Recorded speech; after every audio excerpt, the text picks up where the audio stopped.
Now we'll get down to music. Okay, I'd like to, first of all, talk about some of the things that I have noticed with school bands, and it has to do with basics of the instrument. So I'll very quickly run through a couple of things that I noticed that are predominant bad habits. And one of them is caused by this monster here, the music stand. And first of all, of course, we're going to talk about the stance. And there's a tendency for most players to feel they know that one, you know, but they don't do it, because I'd say about when you see 5 talented trumpet players, trombone players, we usually see them standing improperly. But yet if they're at home just fooling around with their instrument, they're standing perfect. So although one of the most important parts of our music education is, of course, to learn to read music, and then from there to become hopefully a sight reader if you continue, and all that sort of thing. But also the music stand can be the creator of some bad habits. So I'm going to start off first of all with the stance rather quickly. And first of all, just as I stand here now, just something odd, my toes happen to point out. So, but whatever way you stand normally, do not be taken in by the photographs of your favorite trumpet players on album covers and the way that they stand when they're being photographed, because all of us artists are somewhat victimized by the artistry of the photographer. You know, we go back to Louis Armstrong in the old days, and you know, and all of his pictures, because Louis would do whatever he was told, except for when it came time to play the trumpet. Okay, so therefore the old posters, you know, and it's just a thing that you have to look at and say, okay, that was the art of the photographer. That's not the way that person stands and plays the instrument.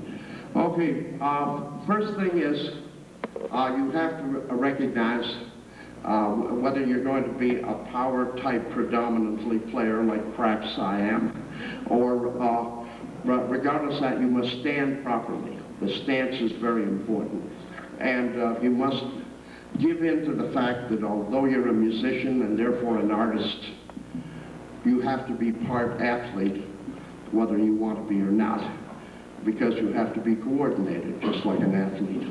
And I'm going to do the stance right now.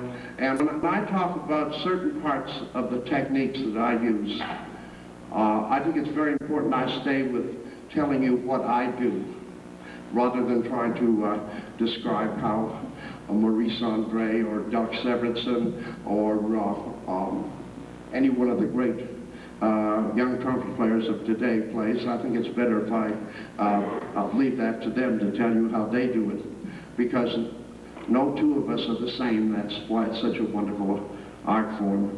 And some of the things that I tell you, if it works for you, right, because there are so many wonderful trumpet players that I'm a big fan of that don't use the system I use at all. So there's more than one path. But that does not apply to the basics. We all have to salute the basics. Okay. In the stance.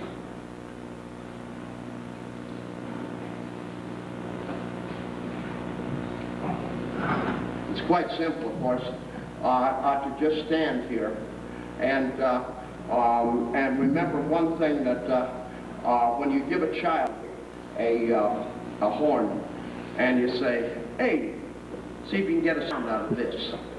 The child usually will put their lips over the mouthpiece, right, and there's no sound comes out of the horn. So we start at perfect. So the reason I'm picking on the music stand is because I see this so often, that there's something, some sort of natural human error with all of us almost, that when we get a newish piece of music,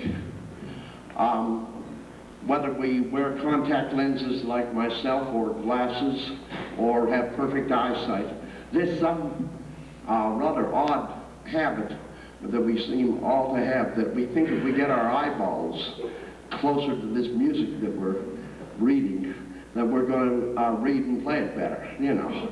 And I know I get caught in it myself, you know. I mean, I have my eyes checked and I can read music from here, and if I'm not careful, instead of myself being equally balanced on both feet, there it goes. You know, and it isn't helping me at all. I'm either going to read it or I'm not going to read it, but I'm developing a bad habit. And then if you spend a lot of time, so the message there is to always adjust the music stand to you. Don't you adjust to the music stand, right? And it isn't a bad idea when you're warming up to stand in front of a mirror, by the way, and just check out how you're playing, because in final essence, none of us teachers are the real teacher. The real teacher is you yourself, of course, your eyes and your ears, you know. Okay, so enough about the music stand, but it's just that I see it so often that I like to kind of start pointing that one out. So don't develop a bad habit in your stance, even though you might have started out properly.